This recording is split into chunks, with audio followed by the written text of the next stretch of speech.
आज की class start करते हैं। सारे बच्चे शांत हो जाओ, यहाँ पे आराम आराम से देखना है और चीज़ों को सीखने का ट्राई करना है। ज्योमेट्री है, ध्यान से देखोगे सीख जाओगे, प्रॉब्लम भी आराम से हो पाएगा। नहीं ध्यान दोगे नहीं सीख पाओगे, प्रॉब्लम भी नहीं हो। ठीक है, एक एक प्रॉब्लम फिर सर से बनवाओगे, खुद से लिखते रहोगे, कुछ नहीं सीख पाओगे।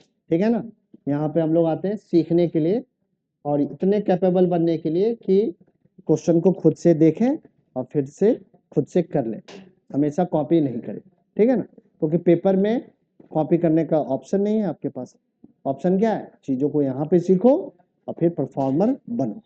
ठीक, तो कल मैंने सर्किल के बहुत सारे बेसिक कॉन्सेप्ट्स के बारे में हम लोगों ने डिस्कशंस किया था। सर्किल के डेफिनेशंस को बताया। सर्किल के डेफिनेशंस को बताने के बाद मैंने बताया कि अगर सर्किल किसी भी प्लेन में ड्रॉ करते हैं तो उस प्लेन को वो 3 पार्ट्स में डिवाइड कर देता है। एक्सटीरियर रीजन बनता है, इंटीरियर रीजन होता है और एक सर्कल बनता है।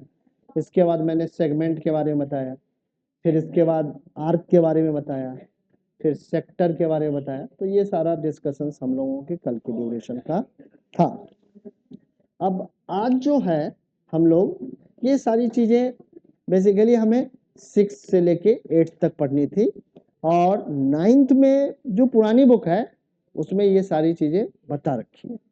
बट जो नई वाली बुक है वो स्टार्ट होती है यहाँ से, यानी कि angle subtended bye a cord a point. अगर एक कॉर्ड किसी सर्किल में ड्रॉ करो तो वो किसी पॉइंट पे किस तरीके से एंगल बनाएगी, इसके बारे में डिस्कशन से स्टार्ट होता है तुम्हारा ये chapter, angle subtended bye a cord at a point. ठीक है, अगर एक कॉर्ड है तो वो किसी भी पॉइंट पे किस तरीके से एंगल बनाएगा, उसमें क्या रिलेशन है, इन सारी चीज़ों पे सारा का सारा हमारा डिस्कशन है। तो जो सबसे पहला थ्योरम है वहीं से हम लोग स्टार्ट करेंगे अपने आज के क्लास को।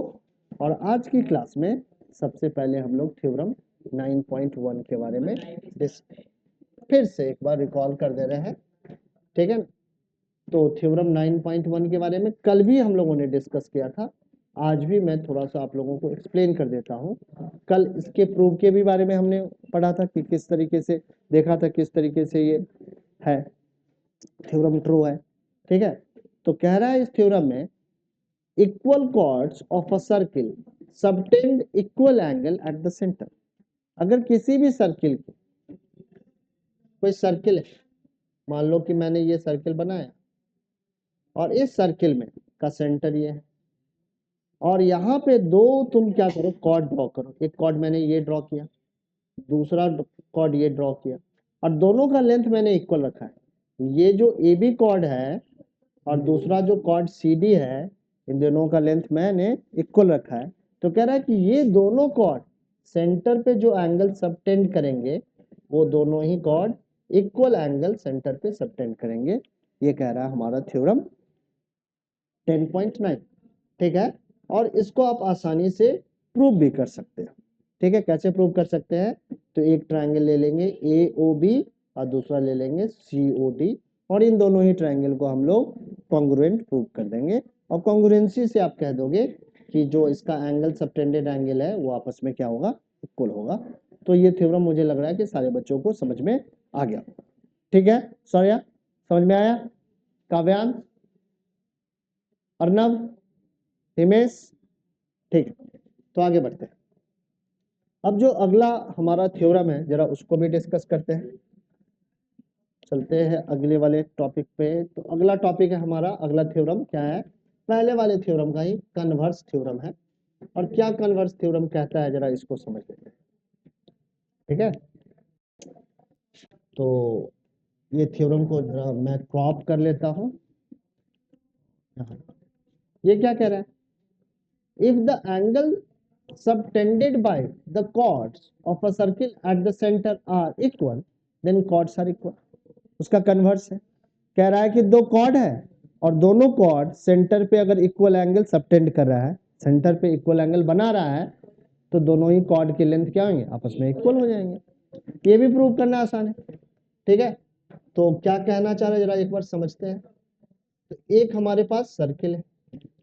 ठीक है, इस सर्किल में का ये सेंटर है, यहाँ पे दो कॉर्ड है।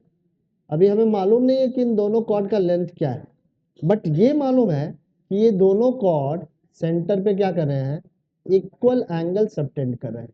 अगर ये 30 डिग्री सबटेंड कर रहा है तो ये भी कितना डिग्री का एंगल सबटेंड कर रहा है, 30 डिग्री का ही। अगर ये दोनों ही कर रहा है तो इन दोनों कॉर्ड का लेंथ क्या होगा, आपस में इक्वल होगा। ठीक है, ये हमारा सेकंड थ्योरम कहता है। इस सर्किल का सेंटर ए है, ये दो कॉर्ड है हमारे A B and C D. ठीक है, तो अब अगर इसको प्रूव करना चाहो तो ये आसानी से ये भी प्रूव हो जाएगा। कैसे प्रूव हो जाएगा, तो हमारा कॉन्ग्रुएंसी ऑफ ट्रायंगल से प्रूव हो जाएगा। कैसे, तो ये वाली साइड इस वाली साइड के इक्वल होगी, ये वाली साइड इस वाली साइड के इक्वल होगी, और ये वाली एंगल इस वाले एंगल के इक्वल है। ठीक है ना। So from the side angle side criterion we can say that the triangle AOB is congruent to the triangle COD since both the triangle are congruent to each other. So by the CPCT criteria we can say that AB is equal to CD. ठीक है, बहुत आसान prove है। अब आगे बढ़ते हैं और एक्सरसाइज के क्वेश्चन को करते हैं। ठीक है, तो दो ही क्वेश्चन है इस एक्सरसाइज में और बहुत ही सिंपल ये दोनों ही क्वेश्चन है, आप लोग आराम से कर लो। ठीक है ना, तो बनाते हैं इन दोनों क्वेश्चन। क्या कह रहा है जरा ये पहले समझेंगे, फिर इसको। Recall that the two circles are congruent if they have the same radius. दो सर्किल क्या होंगे, आपस में कब कॉन्ग्रुएंट होंगे, जब उनके दोनों का रेडियस क्या हो, इक्वल होगा। ठीक है, सो एक सर्किल हम लोग यहां पे बना लेते हैं, दूसरा सर्किल भी बनाते हैं, और ये दोनों सर्किल का मैं अभी कंसीडर कर रहा हूं कि रेडियस क्या है, इक्वल है। ठीक है, तो ये दोनों ही सर्किल कैसे होंगे, एक दूसरे के कॉन्ग्रुएंट होंगे, होंगे या नहीं होंगे। ठीक है, आइडेंटिकल है बिल्कुल circle. Prove that the equal chords of congruent circles subtend equal angle at the centre. तो कह रहा है कि दोनों में अगर इक्वल लेंथ का हम लोग कॉर्ड ड्रॉ करें तो इक्वल लेंथ के दोनों के कॉर्ड सर्किल पे इक्वल एंगल सबटेंड करेंगे। ये हमें प्रूव करके दिखाना है। तो इसका सेंटर मैं O मान रहा हूं और इसका सेंटर O डैश मान रहा हूं। इसका कॉर्ड AB है और इसका कॉर्ड CD है। ठीक है, इस तरीके का बना लेना है। अब क्या लिखना है जरा देखो, यहाँ पे लिखना है गिवन जो जो इंफॉर्मेशन है पहले लिख लो। Here we have two circle,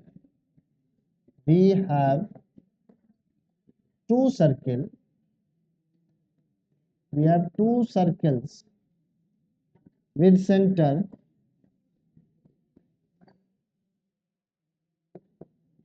O and O dash respectively.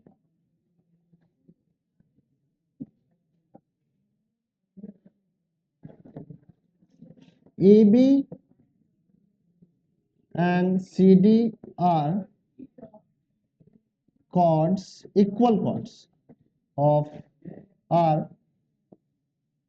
two equal chords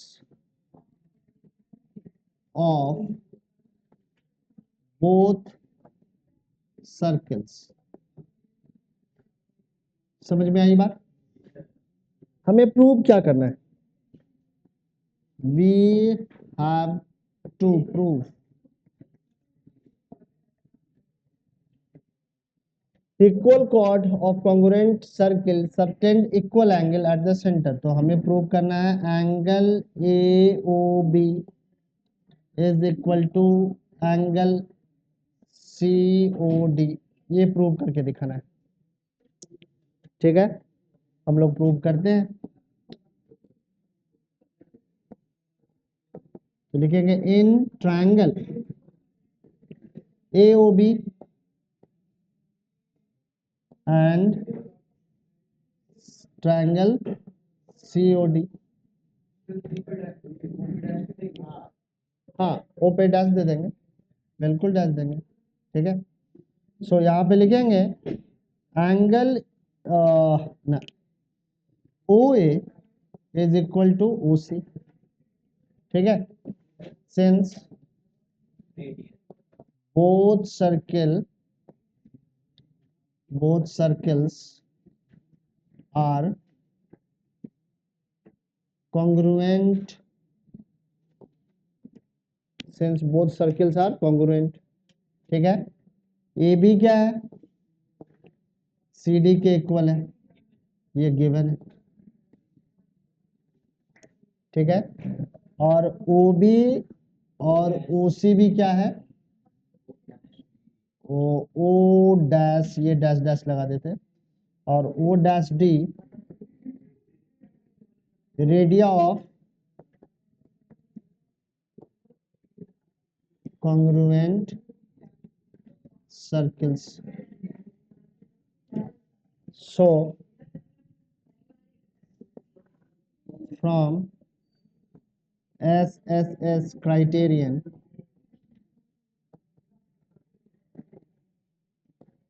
triangle AOB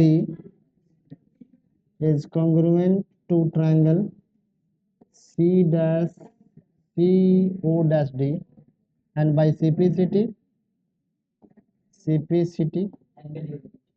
angle AOB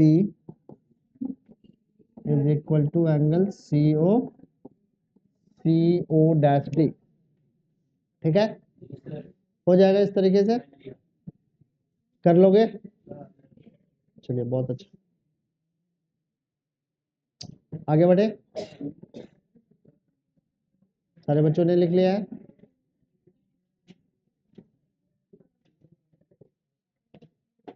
ठीक।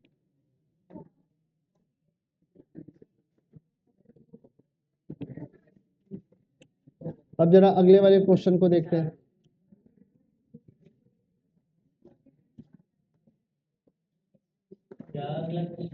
आवाज नहीं करना है। अब क्या कह रहा है, prove that if chords of congruent triangles subtend equal angles at the centers, then the chords are equal। दो congruent triangle के chords क्या कर रहे हैं, इक्वल एंगल सबटेंड कर रहे हैं सेंटर पे, तो दोनों chord का क्या है, लेंथ इक्वल है, ये हमें प्रूव करके बताना है। मैंने यहाँ पे दो सर्किल ड्रॉ कर दिया, इस सर्किल का सेंटर यहाँ पे है, इस सर्किल का सेंटर यहाँ पे है, ये इसका कॉर्ड है, ये इसका कॉर्ड है, ये एंगल सबटेंड कर रहा है, ये ए बी ओ, ये सी डी ओ डैश, क्या गिवन है, तो ये वाली एंगल इस वाले एंगल के इक्वल है। गिवन इंफॉर्मेशन लिख लेते हैं सबसे पहले। गिवन क्या है, गिवन है we have two circle, we have two circles of centers O and O dash respectively. Here AB and CD are two chords of both circles. Angle AOB is also equal to angle COD, ठीक है। ये सारा information given है, लिख लेना है। अच्छे से लिख रहे हो ना अर्नब, और तुम हिमेश गंदे हैंडराइटिंग में लिखोगे, हाँ, फिर से गलत कॉपी तो नहीं लेके आया है, दिखाओ कॉपी। से बनने वाला। We have two circles of centers O and O dash respectively. Here AB and CD are two chord of both circles. Angle AOB is equal to angle COD. CO dash D. ठीक है, अब क्या है, हमें क्या prove करना है? We have to prove, तो हमें प्रूव करना है AB एंगल AOB, नहीं यहाँ पे प्रूव करना है AB is equal to CD। और प्रूफ, ठीक है, दो ट्रायंगल कौन कौन से लेंगे? लेंगे ट्रायंगल AOB एंड ट्रायंगल, बदमाशी नहीं करना है, COD।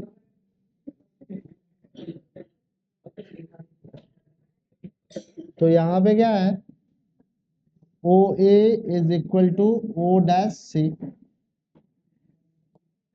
Radio of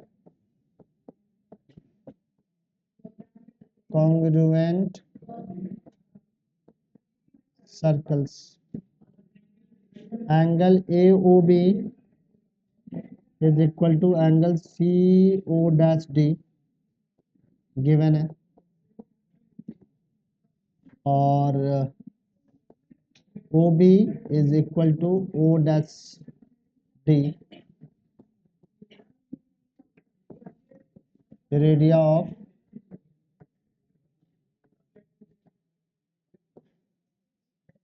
congruent. Please बात नहीं करो। So from SAS criterion, triangle AOB is congruent to triangle COD by CP CT, AB is equal to CD। तो इस तरीके से हमारा ये एक्सरसाइज कंप्लीट हो गया, क्योंकि दो ही क्वेश्चंस थे। थ्योरम 9.3 क्या कह रहा है? The perpendicular from the centre of a circle to a chord bisects the chord. ठीक है, क्या कहना चाह रहा है और एग्जैक्टली क्यों ऐसा कहा है, इसको समझते हैं।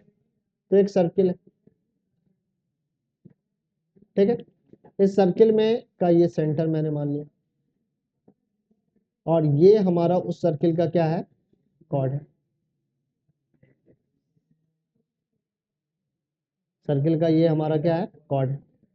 अब कह रहा है सर्किल के सेंटर से, प्लीज ध्यान देना है सारे बच्चों को यहाँ पे, सर्किल के सेंटर से अगर परपेंडिकुलर लाइन ड्रॉ करो इस कॉर्ड के ऊपर में, तो इस कॉर्ड को ये परपेंडिकुलर लाइन क्या कर देगा, बाइसेक्ट कर देगा। अगर ये ए बी कॉर्ड है आपका और इस सर्किल का सेंटर O है और ये C पॉइंट है, तो OC अगर AB पे परपेंडिकुलर है तो ये इसको बाइसेक्ट करेगा, यानी कि AC क्या होगा, BC के इक्वल होगा। इसको प्रूव करने के लिए हम लोग दो ट्रायंगल बना लो ऐसे करके, इन दोनों को क्या करो, कॉन्ग्रुएंट करने का ट्राई करो, कॉन्ग्रुएंट हो जाएगा।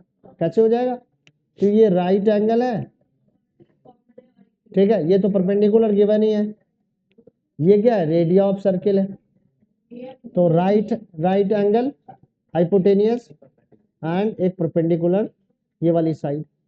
सो ये दोनों ही ट्रायंगल क्या हो गए, कॉन्ग्रुएंट हो गई बाय CP/CT, AC क्या हो जाएगा, BC के इक्वल हो जाएगा। तो ये थ्योरम का स्टेटमेंट भी समझ में आ गया होगा, और थ्योरम ऐसा क्यों कह रहा है ये भी समझ में आया या नहीं आया। हर एक बच्चे को प्रूफ भी पूछेगा, कर लोगे, मेरे को करने की जरूरत नहीं है, इतना कॉम्प्लिकेटेड नहीं है, ठीक है, आगे, ठीक है, नहीं हो सकता, ठीक है। अगला हम लोग आगे बढ़ते हैं, ठीक है, अगला थ्योरम क्या है जरा देखते हैं।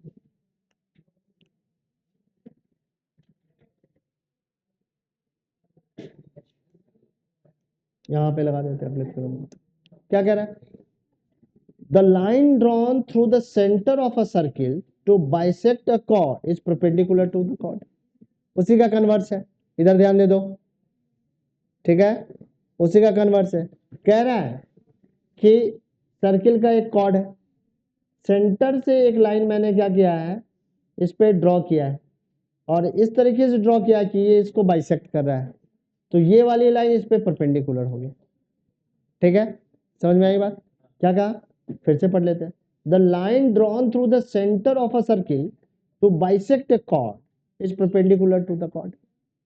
अगर सर्किल के सेंटर से, ठीक है ना, सर्किल के किसी कॉर्ड पे एक लाइन इस तरीके से ड्रॉ करें कि वो उस कॉर्ड को बाइसेक्ट करेगा, तो वो जो लाइन मैंने ड्रॉ किया है कॉर्ड पे क्या होगा, परपेंडिकुलर होगा। प्रूफ भी कर सकते हैं, कैसे प्रूफ करेंगे जरा समझते हैं। ठीक है, अब क्या है, फिर से ट्रायंगल बना लिया। अब क्या गिवन है, तो AC BC के इक्वल है गिवन। गिवन इनफॉर्मेशन क्या, सेकंड वाले थ्योरम के लिए बता रहा हूं यहाँ पे। गिवन इनफॉर्मेशन पहले कुछ और था, अब कुछ और है। पहले क्या गिवन था, इस वाले के लिए पहले समझ लो एक्सप्लेनेशन। पहले क्या गिवन था, पहले गिवन था कि हमारे पास ये कह रहा था कि OC क्या है, परपेंडिकुलर है AB पे, then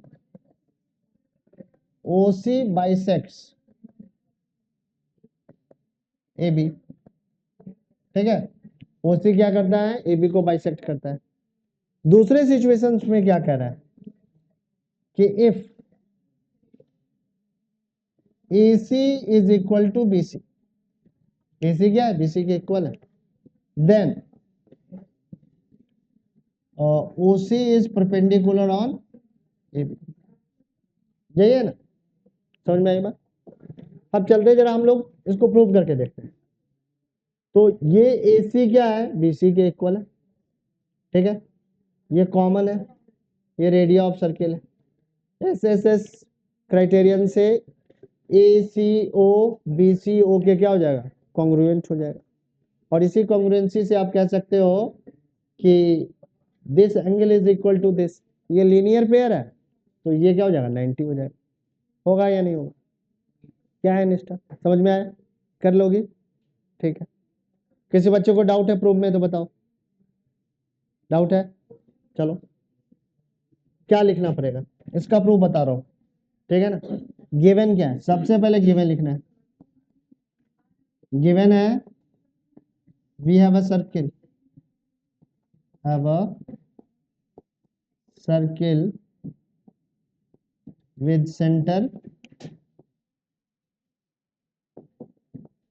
center O. Here AB is a chord and AC is equal to BC। Bracket में लिख दीजिए, since OC bisects AB। ये तो गिवन। अब क्या है, वी हैव टू प्रूव। क्या प्रूव करना है,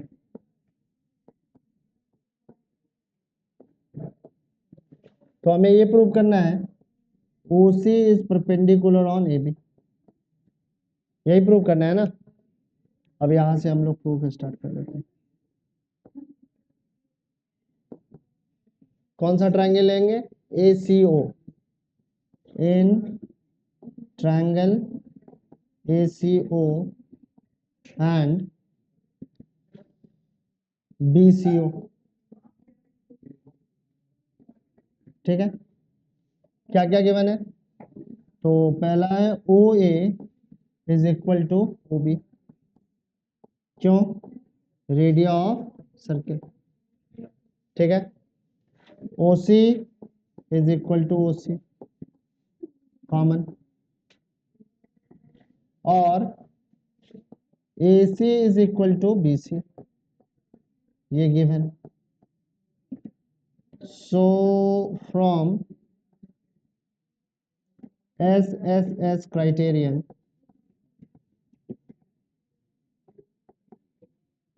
triangle ACO is congruent to triangle BCO by CPCD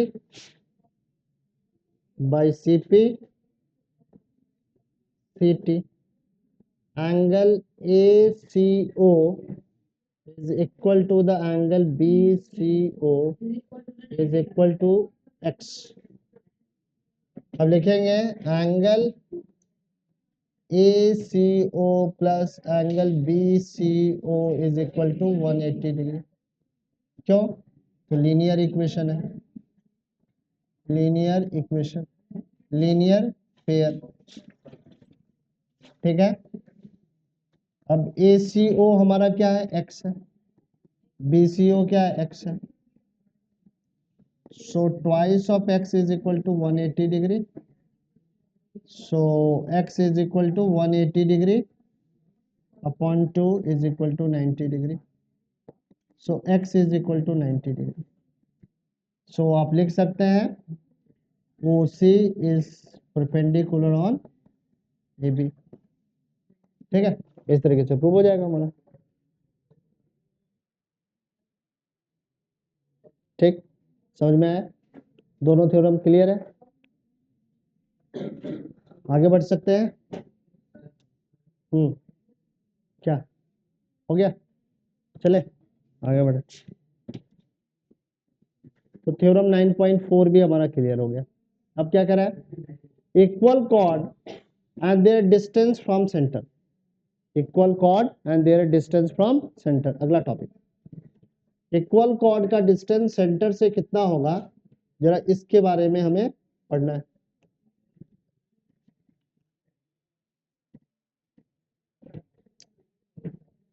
ठीक है, तो एक इंफॉर्मेशन है, the length of the perpendicular from a point to a line is the distance of the line from the point. क्या कह रहा है? बताने का ये ट्राई कर रहा है कि एक कोई लाइन है और यहाँ पे एक कोई पॉइंट है।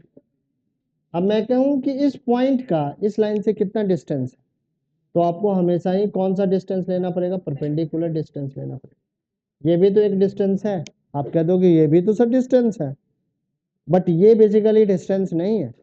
डिस्टेंस हम लोग क्या लेते हैं? परपेंडिकुलर डिस्टेंस लेते हैं। ठीक है, उसी फैक्ट को बताया, the length of perpendicular, this is the length of perpendicular from a point to a line is the distance of line from the point. ठीक है, सो दिस नहीं समझ में आया? फिर से statement, the length of perpendicular, this is the length of perpendicular. अगर A है और ये B है तो AB is the length of perpendicular from a point to a line, from a point to a line, from a point to this line, this is the length of perpendicular. Then किसी पॉइंट से किसी line का जो perpendicular distance है वो कह रहा है the distance of line from the point, वही पॉइंट से लाइन का क्या होगा? डिस्टेंस होगा। ठीक है, समझ में आ गई बात या नहीं आई? ठीक है, अब आगे बढ़ जाते हैं। अब क्या कह रहे हैं? एक थ्योरम है, थ्योरम है 9.5। क्या कहने का ट्राई कर रहा है, जरा समझते हैं।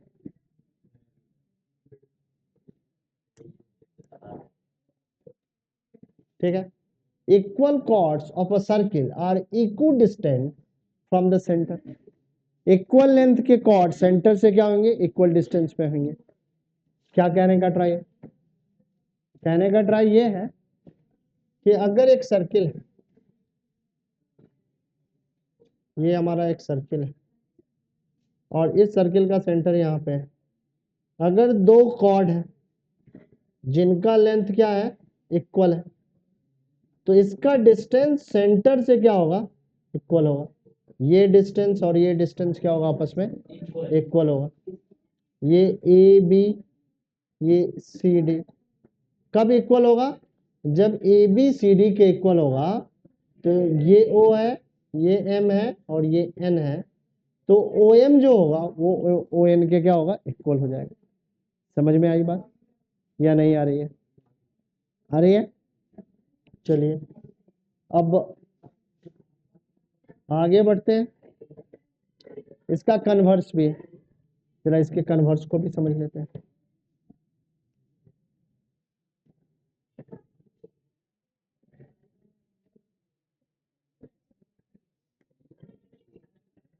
कन्वर्स क्या कह रहा है, theorem 9.6, chords equal distance from centre, दो कॉर्ड है और दोनों ही कॉर्ड सेंटर से क्या है, इक्वल डिस्टेंस पे है, सेंटर से क्या है, इक्वल डिस्टेंस पे है, तो दोनों कॉर्ड का लेंथ भी क्या होगा, इक्वल होगा। इसमें क्या इंफॉर्मेशन है, कह रहा है कि if A B is equal to C D, A B क्या है, सी डी के इक्वल, देन ओ एन क्या होगा, ओ एम के इक्वल होगा, ठीक है ना, समझ में आया। O M is equal to O N का मतलब क्या है, distance, distances of chords from their center will be equal, ठीक है, distance of chords from their center will be equal, यही मतलब है या नहीं। दूसरा सिचुएशन कह रहा है क्या, if O M is equal to O N, अगर किसी भी कॉर्ड का सेंटर से डिस्टेंस क्या है, इक्वल है, तो दोनों कॉर्ड भी क्या होंगे, आपस में इक्वल होंगे, ए बी भी क्या होगा, सी डी के इक्वल होगा। दोनों थ्योरम समझ में आया या नहीं आया, याद रखना है, तभी प्रॉब्लम हो पाएगा, अदरवाइज नहीं हो पाएगा।